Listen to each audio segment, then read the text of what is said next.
Tabletopped will start after the following messages. What if music was magic? Against the Gloom is a fantasy TTRPG about punk pirate troubadours fighting back against a bleak world, 1 gig at a time. From Scripted Games, the studio that brought you Psychic Trash Detectives, comes a new game by Dustin Patrick Winter. Against the Gloom is about harnessing the power of music, finding chosen family, and building community in the face of the void. Find it now on Kickstarter. Rock on.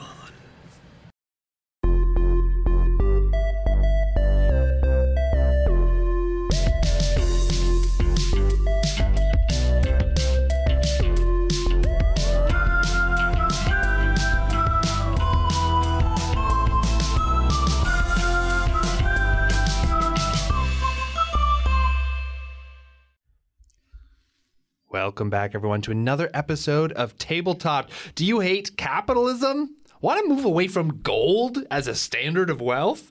Today, we are talking about alternate currencies and the basics of what an economy needs to function in the background of your game. That's right. Rio, you are going to pitch us an in-development currency system that you are developing, and we are going to workshop this live on the podcast. Are you ready? Yeah, bud. Can we introduce the rest of us? Yeah, we should do that too. So, I'm Rio. Hi. What about you over there? I'm Idris Elba, and this is the Gold documentary that he was a part of. Did you guys hear about that? No. Tell me a little bit about that. It's like a propaganda piece from the World Gold Gross. Sunday or whatever. Idris, no. It's me. It's Franco. And you? It's me, Shade. I thought you were going to say we're going crypto, which I was very worried about for a second there. So this episode is sponsored by Bitcoin. So This episode is an NFT. yeah. Okay. So Rio, why don't you pitch us for a basic outline of what you're trying to do and what you have, and then we can talk about it. Sure. I didn't realize you read those lines that we would write in these outlines. Oh, yeah. So to the point. That's what they're for. Yeah, I always just assume read that it. you read it and then you would improv on top of it. I should put more thought into those. 'Cause I'm just Yeah, here's that's a why general idea. some of our- That's why I used to write him crazy scripts for Yeah, because the I intro. will read them. He hated your read, is what he said. Yeah. Let me try that again. Okay. I was just going to say, I thought you would just be... I thought you were going to put a little English on it. I didn't know that was what I was going to hear back. And I was like, because I just wrote a thought down. I Really echoed in your brain in a bad way, apparently. Yeah. Well, Rio, what are you trying to do with your system? Like, because this is for why are you doing this? A game that you're doing right now, right? No. Oh, okay. What is this? So, well, yes and no would be the best answer.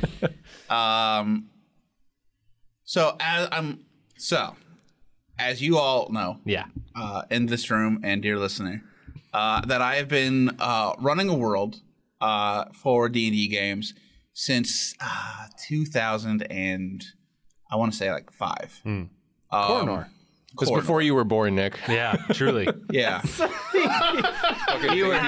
I'm not going to let us say he's sub 20. Baby ass Nick. Yeah, Coronor didn't know. Coronor's older than you. Yeah, Coronor doesn't know a world where the two towers were, though. That is only So that's 19 not that years, old. y'all. That is... It's true. Like, yeah, Coronor was never there for that.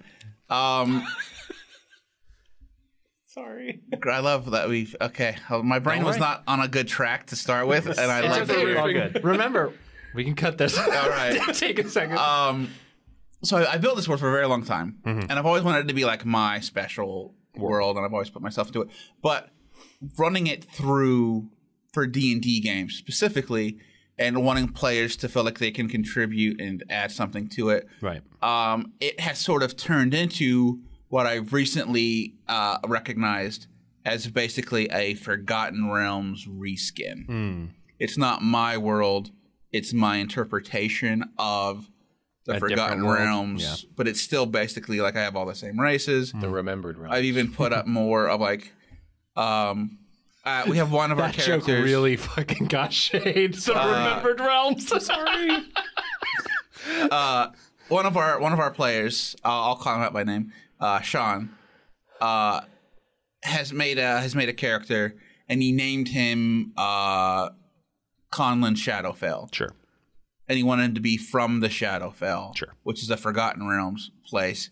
And I sort of like shoehorned in there, and he did another character with Loth, I believe is the correct pronunciation. Loth, yeah. It's actually Loth, but we'll say Loth for the audience, dear Lol. listener. Loth. And I was like, also I had a shoehorn like that. And then that is the example that I'm using, but it's been moments of that Yeah.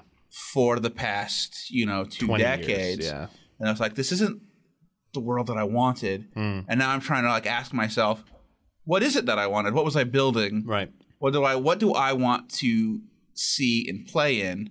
And what really got my imagination sparked is I saw The Boy and the Heron. Okay. And I was like, oh, this is like a really interesting, like it's like you recognize the world, Right. but it's also like it's all these little different parts. And I've seen Princess Mononoke, which kind of gives me that whole like that same sense of like I've used in my other games. What's a spirit? It's like that a god's not really like this person that's just more powerful than you. It's it's a being that exists on a different level than you. And so all of that to say is that I'm trying to rebuild a world that I want to see and play in, and I've been really delving into sort of the solar punk motif. Yeah. And I was like, so my world is going to be sort of a post-collapse, Okay. but with salvaged technology. So there's going to be solar power, wind power, and hydropower. Okay. These are systems that are salvaged technology from before the cryosis, which was a magically induced ice age. Sure. And so there's not really going to be like a money note or a gold coin because like there's no really reason to mint these. Yeah. Because I don't really want to have kingdoms and countries. It's more of like villages and tribes of people. Autonomous so it's like collectives. Yeah. collectives. So like, well, what can I have that they could exchange? So basically, since like their lives are run on these energy systems, being able to trade excess energy makes the most sense to me to be the source of currency. And if I know I've mentioned this on the podcast before, but there was a book series called The Craft Sequence. Yeah. In which currency is actual like literal soul, and you can like get more soul than you normally have or less soul. Right. So the basic premise is people can create this energy, and they need so much of it to live. Like if you're gonna basically the plot I've put in my head to build this is a small farm. It needs solar panels to keep the chicken coops warm, heat up the water, run the plumbing. So there's energy required by this house, and I've considered that to be 20 quid. Quid is what I'm using as the measurement of primal energy collected by these technologies. Real quick, I want to ask you though. One thing when you're thinking about a currency and all that is that you also can think about, because right now the way that you're measuring it is like a numerical one, which is very sort of like based off of our like capitalist sort of like background structure. Right. But you could also think of like a barter structure in that like maybe the thing that they really value most is the things that would repair these structures. So like if someone finds like enough pieces of like solar panels or whatever, that you could trade that in for other items and make a bartering system. You know what I mean? But there's other sources too, like the hydro and the and wind, where you can repair the structures, but the value put in is probably like the labor. Yeah.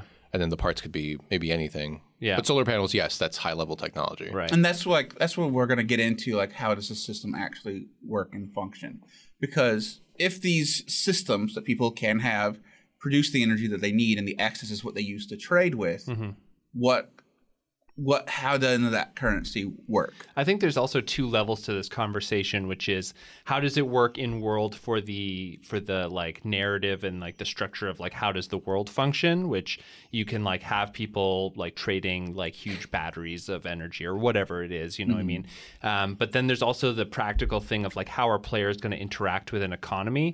And so you can have that be like, are they even really going to have access to this money, which is energy? Because like they're not generating energy as they do their, or are But they? and still and all they're that kind of doing stuff. labor, they're doing work, and they're being rewarded with energy, like you would be rewarded with gold or Sure. coins. You know what's interesting, actually, and I didn't think about this because we talked about this yesterday, me and Rio. I didn't think about this before, but the way that the batteries would be charged for like maintaining the energy, these would all be passive, rather than like you're mining for gold or for silver or whatever, or searching for cowrie shells or something like that. Right. Or carving giant rocks that, if you find them at the bottom of the Pacific Ocean, still counts because everybody remembers it. It's interesting because it's not. I guess the labor required in it would be the creation of those technologies, and then the repair and upkeep of them. Yeah, and I also think that like when it comes to your thing of like passive, basically Passive income. It's a vending machine. The thing about that too is like you're saying like a farm would have access to this, but if it is case that like and maybe not in this world, like maybe farming is one of the like more elite jobs, but like if you have a job that is something that is like very like in this case like blue collar, if you were to think about that, something that is like a labor skill. And this like you'd have to decide, does this world value labor skills or do they value like intellectual skills or whatever? Because like right now in our current world, we have like an intellectual economy, and I'm using air quotes there because all labor is labor and it's all bullshit and made up. So, but we like value like management more than actual labor and doing stuff. You know what I mean? Right. And so those people are like more compensated than the other. But in this case, if energy is the most important thing in this world, would a farmer have access to it? And so like, do they have access to the technology? Do they have access to the technology? Maybe they have access to like plug in an energy cell, but maybe they don't have the panels. You know what I mean? They don't have the panels. They're not near a creek. Yeah. To like get all the infrastructure to, because maybe it's like you can like get some power off of a creek or something like that, or maybe off of the groundwater, or you have like a little windmill, but then you have to like think about like all of the wires that get to wherever your stations are or something like that. Yeah, And maybe like that's like why people adventure. Like, we want to be able to find this technology so that we can have our passive income. And something also to kind of offer you to kind of consider is like, if like who has access to it, and then how does power come from that? Because like in Mad Max Fury Road, like Immortan You mean Joe, like social power? Yeah, like basically governmental power. Because like if it like Immortan Joe has access to water, and that makes him the most powerful person because everyone needs to come to him for water. Yeah. So if you have a government or like a warlord or a village chief or whoever it is, they're probably the ones who can make the energy. So then you have to decide, how are they doling out that energy to people to keep them under their control? You know what I mean? Depending on what society you want to be. I really am trying to stay away from that. I want to create a world that is very communal and socialist. Sure. So in my I think I use like in my server tests room that I'm building this new system in. And to your point, I did introduce it in our last session going to our next adventure, because I didn't like what we were using. Yeah. But I've not fully developed the new system out yet either, so it's going to be a work in progress as we go. But in Hemlock, the village that is our sort of hub for the adventure, there's been that large pond, McGulliver's Pond, which is like their water source and reservoir. I'm putting a river that feeds into that. That river's going to have a dam, and that's going to produce the hydro quid energy that the town would then collect. So what I'm hearing from this conversation is like maybe give less to the people, so the people are dependent on that dam to give them energy, and they get what they need if they produce the crops and the food, and they can change into the sort of tax bracket. And that can also be very socialist too, but I was going to say that's not very socialist though in some respects. I mean, it is like the idea is that everyone's paying in collectively and communally, but making them specifically dependent upon like who owns that dam is the next question. Yeah, if there's no ownership too, it could be that like these settlements have cropped up around this archaeotech that they are like interested in preserving, and everyone has decided like in a more socialist way of like everyone gets a little bit out of this, but maybe they don't understand how it works. So like selling knowledge or something could be bartered for items, or like bringing in skilled labor to fix something, or having the tools to fix it. Those tools could be very expensive. But I think that when it comes to like a non-capitalist structure, you kind of have to move away a little bit from units of money as well, unless you want to have some sort of capitalist to sort each of like, according to their needs, from each according to their because ability. Because it could be that like as an adventuring party, maybe it's just based on what the party needs. Like if they need a new sword, maybe they go into a town and they're like, what do you need so that we can get a sword out of you? And then they're like, okay, well actually our dam is broken. We need someone to go and repair the wires. And like that is the trade that you're making. So maybe there is no money. Maybe it's more something else. Yeah. This is something. So this is kind of tangentially related, but my players in my current game, which is smash and grab D&D, but it's robbery. But they are so wealthy right now. They're incredibly wealthy, and I just sent them down into a dungeon, and they retrieved this giant gold statue. And they were like, yeah, we're going to take the giant gold statue. And I was like, I didn't think treasure could continue to incentivize you guys. And they were like, yeah, when the treasure's a cool giant statue. Yeah. So when you adventure, you don't have to adventure for, like quid. I think it's like fun to like currency, right? Like the most exciting treasure is like the treasure that is like, find along the way. The treasure you find along the way. Well, yeah, like a panel, a solar panel. I want to create a currency that is not as fundamental as money is to like our daily life. Yeah. Do you think it's more like an inter-community type of currency maybe? Like maybe that could be a way to think about it? Like if you have like how they trade with each other? Yeah, how each community trades with each other, maybe that would be the way to think about it. Because you could have like each town having a major export, like this one is in a forest and all of the solar panels are on top of trees or whatever, but they log so that they can then take the wood and the lumber, they process it, and then they ship it out to other places because maybe they don't have as fertile soil, so they get crops in return for the logging. Yeah, but it's still trade. It is trade. It's like trade, resource to resource, but then if you're like, well, we produce solar power really good because we have all of the solar power or whatever. And you have to think too, like I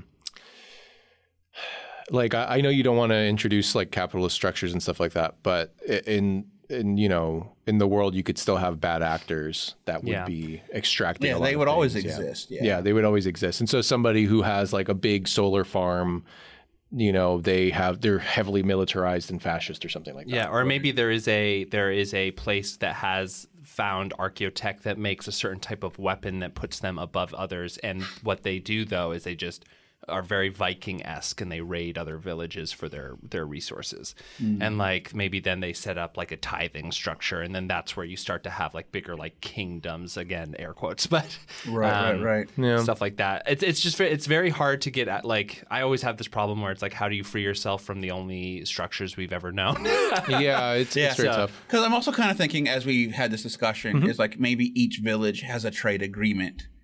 And they exchange in credits and not the quid energy. Yeah, they have like the energy can be traded for. Because like I think the town I have next to Hemlock is Hexus, which is a magic academy or study. So like, we have this much energy. We'll keep your lights on in your school. You send us a mage to come help us with our to be like a public servant. I mean, one thing that just came up to me with this that like could be interesting. It's just an offer. I don't know if you'd be interested, but maybe there is a sort of like old world, like AI style, like mega structure that everyone brings things to that then catalogs it, and that people use credits to get things in and out of it.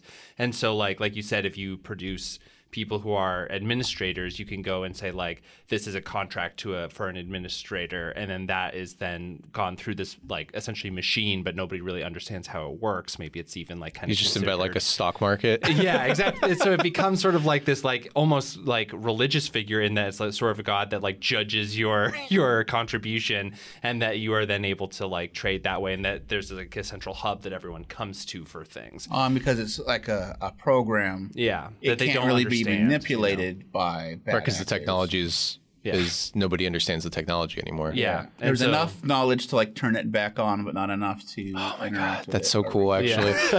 I like that as a regional thing rather than like a world. global thing. Yeah. And like as I'm rebuilding the world, I'm really not trying to rebuild the whole world. I'm rebuilding this area in the world. So it's fine if like what we build doesn't like go everywhere. expand to the next continent or the next like land. And going back to your comment about like if the treasure is cool, it's worth something to the players. Yeah. Like with the concept that you've come up with, archaeotech or like technology from the old world is such a cool like MacGuffin that you can give to your players of like, there's like a thing, and it's like a freaking cotton candy machine, but your players That's are a like, cool idea. Yeah, and the players are like, what is this? Like I put in rations and it makes it into string. Like I don't know what this is. You know, so like that you could have like a lot of like little weird anachronisms in like a fun way. Yeah, that's really fun. and That's then a you good bring idea. it back to, and maybe there's like, this is obviously very Warhammer of me, but maybe there is like sort of a Mechanicus-esque faction that's just like loves technology and is just like, I don't understand what this is, but this is fucking cool. And so like you could bring technology to them and they will trade it for like Oh yeah, that would be like things. a great way to fit the consortium in. Yeah, exactly. To this new group, the consortium being our magical archivist in my world. Yeah, that would be cool. Yeah. That would be what they Like do. that. But I also really like what you just said about like people going after for adventures, because that would make a great Doom salvage backdrop. Yeah, which is another module. Which is another module that I'm running in another like group, like another guild name. 'Cause all they do is they just go look for like magic items, but yet they fit right into we're going to look for this tech and we're going to build it, and people are going to give us goods and quid and energy and all of that. And I also think it gives you a really cool opportunity to change magic items to just be, because like Future magic, old tech, yeah, yeah. because like magic is just science that people don't understand. So like, I was having a conversation with Franco this morning on my walk in to here. So Franco wasn't there, but the Franco that lives in my head, we were having this conversation. That is a wild thing to drop. I love it so much. All right. You guys don't talk to your friends in your head? Is there a Nick in your head? Yeah. Wow, I'm so You don't honored. talk to I'm really people honored. in your head? Like if you're trying to think of thought, you go, Only if I'm mad at them. oh, I have conversations with everyone all the time. That's amazing. I wish I Aside could from do that. myself, I have How do you conversations talk with to myself? myself, How do you but the deconstruct other the guy thought is really if mean. it's only you talking? I really like this because you're drawing from other perspectives in Yeah. that case. That's really cool. It's very fun. I just I like it. For me, like I break down the thought and then analyze each piece myself, and like I try to analyze it from different perspectives, and I'm always putting myself into other viewpoints. That's really cool. Huh.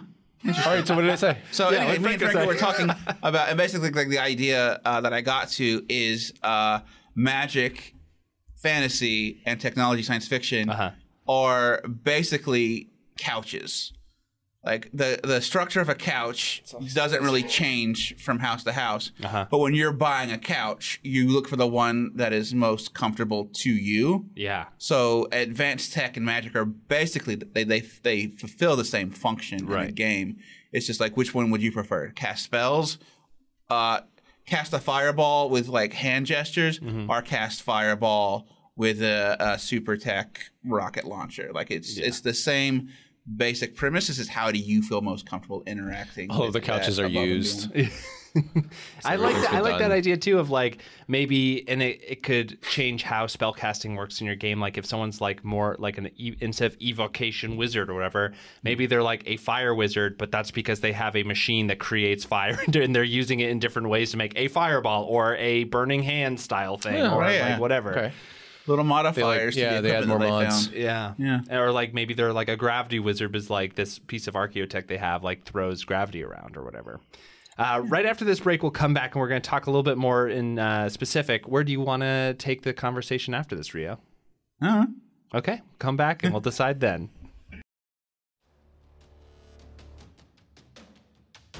Hi guys, I'm Matt, and I am half of Roleplay Chat. Roleplay Chat is a podcast and passion project from two game masters who can't stop talking about role-playing games. We talk about games like Dungeons & Dragons, Warhammer Fantasy Roleplay, the Fate core system, Call of Cthulhu, and many more. In Roleplay Chat, Chris and I take deep dives into tabletop RPG subjects.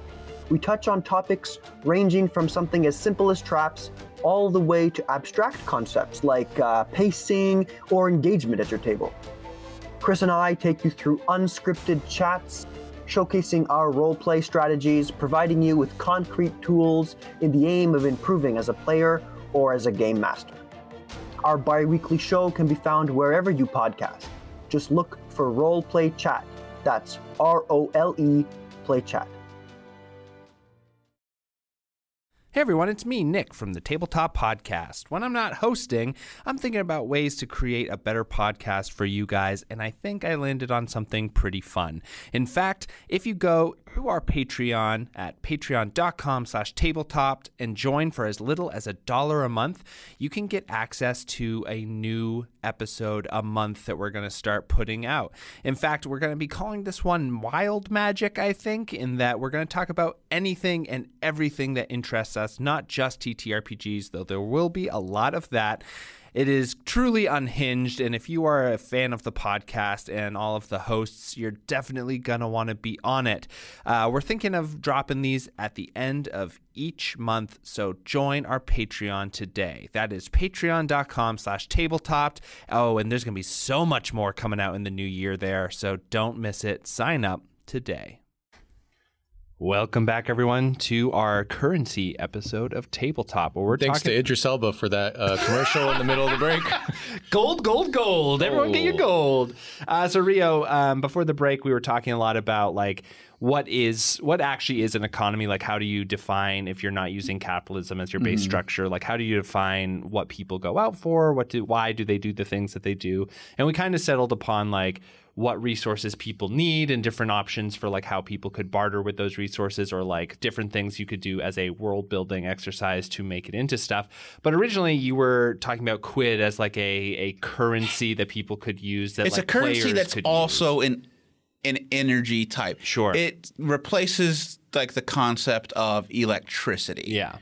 So it's like replacing like crude oil or whatever. Right. It's all clean energy. And it's like, well, that's what we're going to trade. We need energy to run things. We don't need clean, money. but how do you make those batteries to keep a hold of them? Oh, you find them. Probably rare earth metals, Yeah, but causing a lot of toxins in the environment. You could do that, but also a thing that just came up is like, maybe what you do is you make the things that they use, like maybe you kind of treat it as spell slots, where it's like it is something that they use to run their gear. So they're using it, but they also themselves can give away the extras for other things. You know what I mean? Right. And because here's another concept that kind of like flips a lot of what we talked about into various angles. Because again, with the craft sequence, that is like one half of where I'm building this ecosystem, is you have soul. And the coin, people will pass a coin back and forth in a transaction, but that's just a vehicle for your soul energy to go to the next person. So in this idea that I've had, it's that bone is very good at holding this quid energy. So you can charge up your like. You basically have to have an animal bone or bone chips that you can charge and then pass along. So your skeleton's your wallet?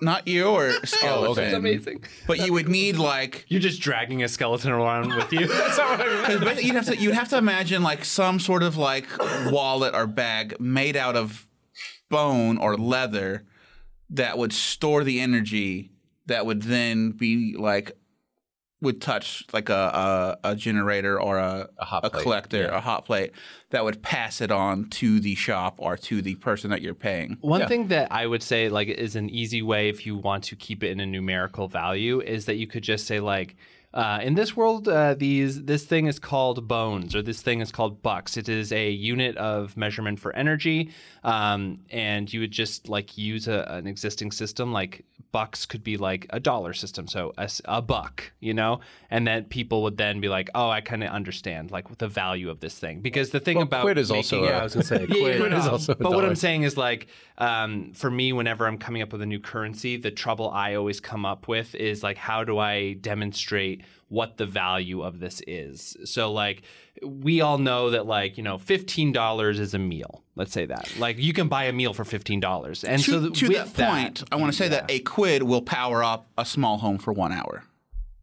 So when you first got to pitch this, I did ask a question. And I think this question does stand, although at the time you said that's not really what it was about. I never hold true to anything I've ever said. Right. So you were kind of driving at this, Nick. At the end of the day, how is this going to be implemented in the game?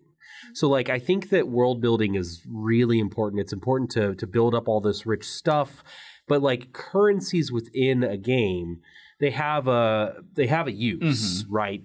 Like it's how your players or player characters, you know, purchase the gear that they need, or the modes of conveyance that they need, you know, the rations that they need. So how will you utilize this within your game is something that I would be interested to hear about. And that is where I feel like it's not built up enough. Well, here's the thing that I want to say to you, based on what you said earlier of 1 quid being able to power a home for 1 hour. Like, that makes sense to me. I understand that as like an equation, but I don't know how many quid I need to buy a sandwich. You know what I mean?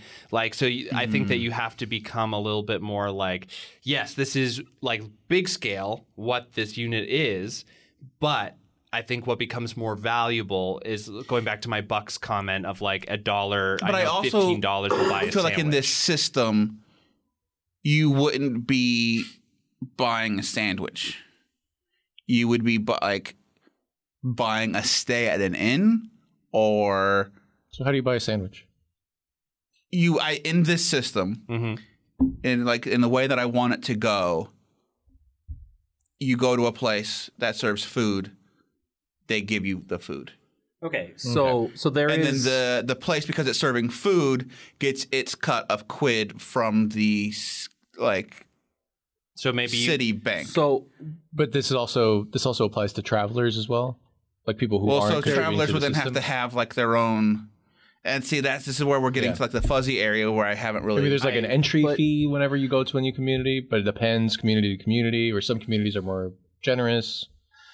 Or you get assigned tasks when you go to a new place. Maybe real something quick, like that. Shade really wants to say something. something. I'm sorry. No, I was just gonna say. So really, what you're driving at is there is a universal basic allowance. Correct. Not an income. I'll say allowance of like there are rights. You have a right to water. You have a right to shelter. You have a right to. But Food. then Sandwiches. Food. Yeah. Sandwiches. But then there are things that are luxury. Correct. And luxury is what you're spending quid on specifically. Yes. Okay. That makes sense. Okay. Yeah. Okay. So that kind of changes a little bit, because like I do think that there's like different systems you could create. Like, I think that Franco's idea of the entrance tax, like a gate tax, is something that has been part of even our world. You know what I mean? Like a lot of fantasy worlds, it's like you have to pay to enter the town, and maybe that you pay a certain amount of quid that then is put into this bank that then is given out to things. And then maybe to stay every certain amount of days or something in a town, you have to pay more quid, just so that the town can upkeep all of the services that it gives out for free. In a backup system, I've kind of been working on like the mayor's office or the city center of a village or place. Because again, I'm going very low population, so villages wouldn't have more than a few hundred. Is there a mayor? Because someone to run the distribution of the energy that's collected, you need someone kind of in charge, an elected position. The collective can do that democratically. Everyone's going to go up and hit the buttons and make sure like the stuff's working. Yeah, you assign people, but I'm just trying. The person you assign would be like you could assign like we don't have to call it a mayor. Yeah, that's there's a person I'm just trying to get away from the kind of because if you're thinking about like, oh, I want a communist society, like the concept of the mayor maybe isn't something you want to like Keep? think beyond it. You know, like Okay. think about like democratically how you can make decisions. Think about Argot. Everybody things were decided by lots, right? Like, Right, yeah. you know, like randomly assign this person to do this task or whatever, and they understand that it's their duty as a citizen. So to follow up on that point and to get to where I was going is like Sorry. there are I don't call them guilds, but you can elect to be in certain Offices. Orgs. industries. So there's like the labor guild, and they're like, oh, we need people to clean the streets. We need people to like build. Do you have these skills? You show up here, boom, you're a citizen in good standing. And then there's like the physicians, and then there's the administrators, and there's like all of the things that need to happen. You elect to be in one, or you are if there's needs to be a spot by lots, like, okay, who can? Yeah. Someone has to be in the labor. Like everyone can't just say no. So there was this series that I read when I was a kid. Came out in the 1950s. It was I came out in the 1950s. It was a tough time. God damn. He's either 15 or he's 105. Nowhere in between. Nowhere in between. So it was called The Stainless Steel Rat by, I'm double checking, Harry Harrison. And it was very much a pulpy sci-fi series that was like the writing spanned decades. There was one that I remember when I was a kid really resonated with me, and I was trying for a lot of this episode to find this book.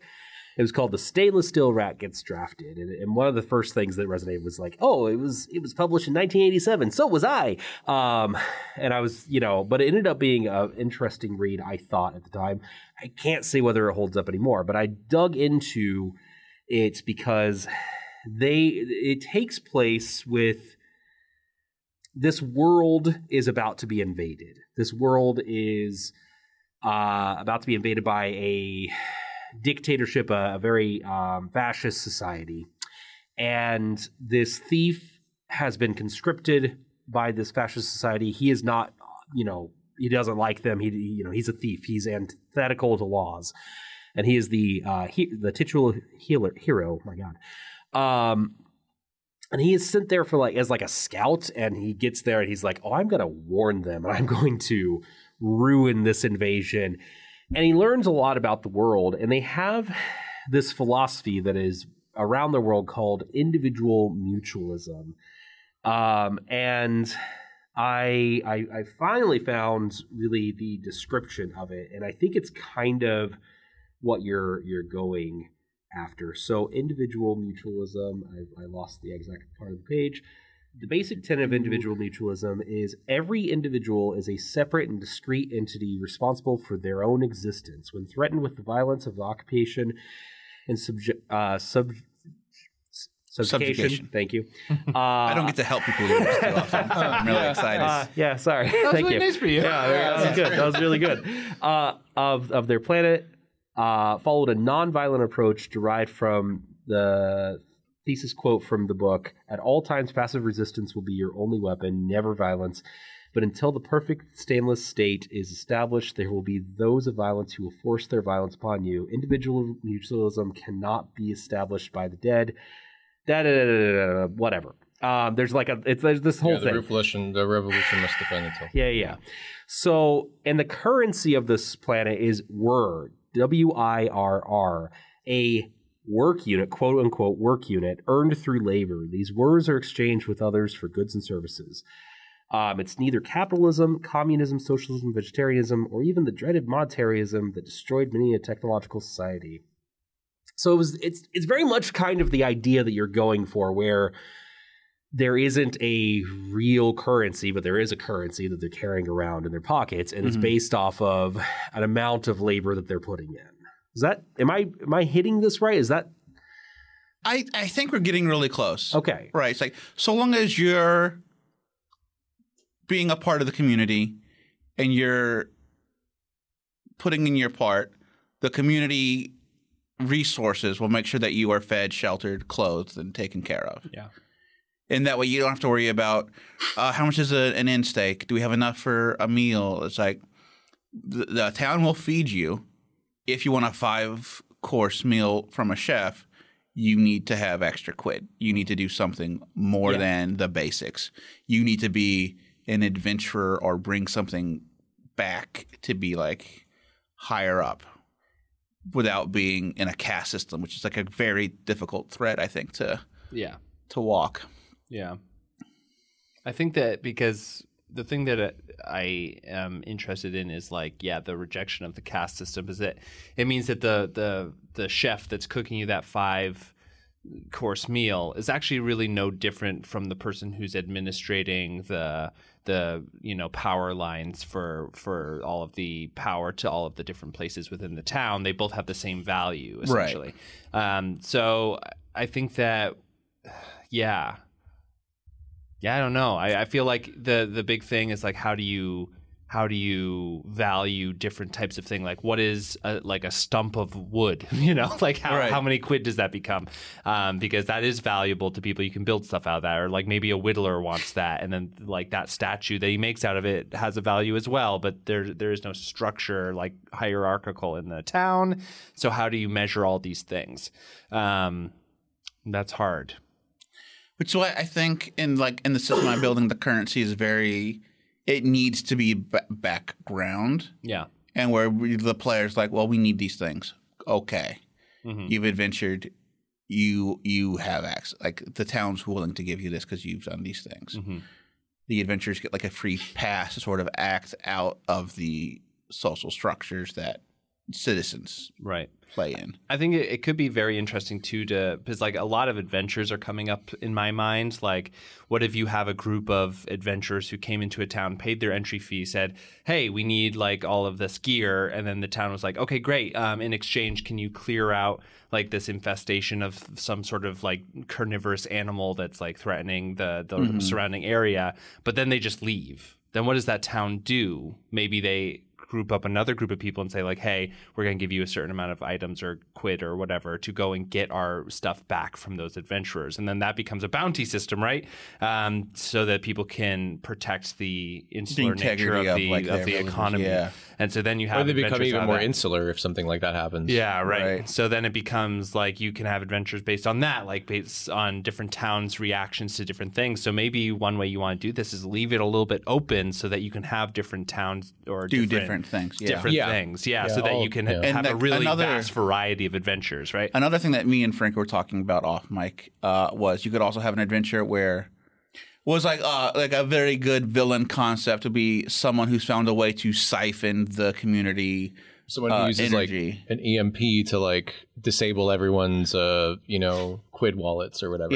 Or energy source. And now now someone's just like causing chaos, and like how do you get that back? Yeah. You have to wait for it to regenerate with whatever system you're using. Yeah. So and it could also be like, what if someone who's responsible for the power lines just attaches like a thing that just like drains a little bit of the energy off into like a battery, and then like there's a mystery. You have to figure out why the town's energy is slowly falling. Exactly. Yeah. So there's like a lot of ways you can do it, and I think that in a way maybe you should like leave it a little open, and then as you structure a session, you can develop how that specific town is working on something, so that you can be a little bit more variable in your... I definitely feel it works better as a soft system than a hard system. Totally. Yeah. So we're kind of coming to the end of the conversation here, so why don't we lay out sort of what we've come up with and what you think is useful and not when building sort of like a currency system within your world? Yeah, I'll talk about how I view the system now. Mm-hmm. Is so each like towns are going to be springing up near this old tech, because if the tech can produce energy, you want to build a town near that. Like you would build a town currently like near water or near a food source. Right. You want to build it near one of these energy sources. Towns that don't have one will obviously trade for power with cattle, timber, stuff that the actual labor. And those towns would work differently than the towns connected to a quid system. Mm-hmm. But the quid energy batteries will still be traded because that is an energy source. Yeah. It's going to be a soft system. For most things, players don't have to worry about spending money. Like, oh, you need a toolkit or you need an herbal. You have it. You've worked something out with the town. You want a magic sword. That's going to be something you specifically have to create an agreement with the person who's going to give it to you, what you're going to give them for that, because they're going to have to spend energy to fuel whatever it is they're going to use to make that. So basically, it's going to be taking away currency and instituting a barter system backed by a sort of lifeblood of natural energy. Yeah. That sort of like makes sure that the natural energy will keep everyone on a universal basic allowance so that no one's suffering.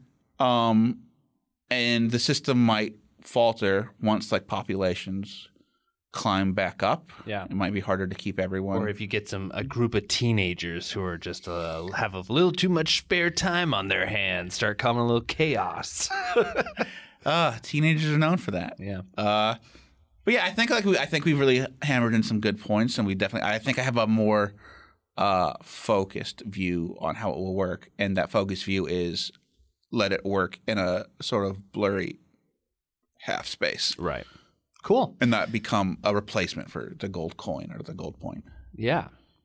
Well, thank you. Nothing can replace gold because gold is forever. Thanks, Idris.